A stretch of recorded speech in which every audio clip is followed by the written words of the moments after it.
We ran our RIDI award back in 2018, and that was a huge step for Lloyd's in its inclusion journey.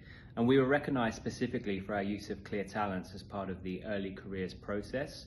And if I think about that process historically, we've had 0 requests for adjustments as part of that process.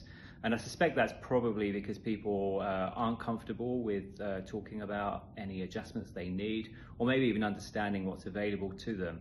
So we ran a campaign specifically about the use of clear talents in that process, and that led to over 100 people requesting adjustments as part of the process.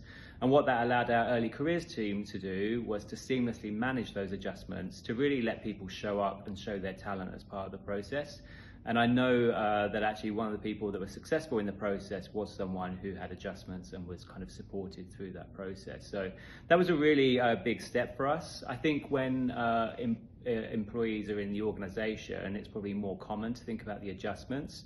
But we really started to think about how we support our disabled colleagues at every step of the process. So we cover that off in our inclusive hiring training as well, making sure that every stage of the process we're supporting people. And no matter how experienced our managers might be in hiring, we make sure they go through that process so that we are running a process that fully supports our disabled colleagues. Since winning the RIDI award, we continue to do work to support our disabled colleagues.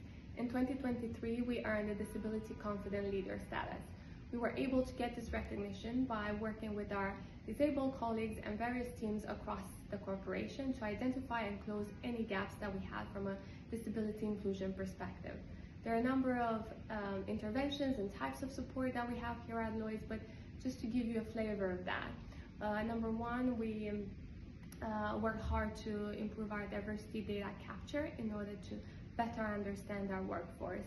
We also introduced a disability e-learning playlist to educate our colleagues on different types of disabilities. We have quiet spaces in our UK offices, and all our colleagues have access to accessibility software such as RIDI and RIDI. Colleagues also have the possibility to do neurodiversity assessments as part of our private healthcare. From a market perspective, we know that more companies are collecting disability data, which is really promising.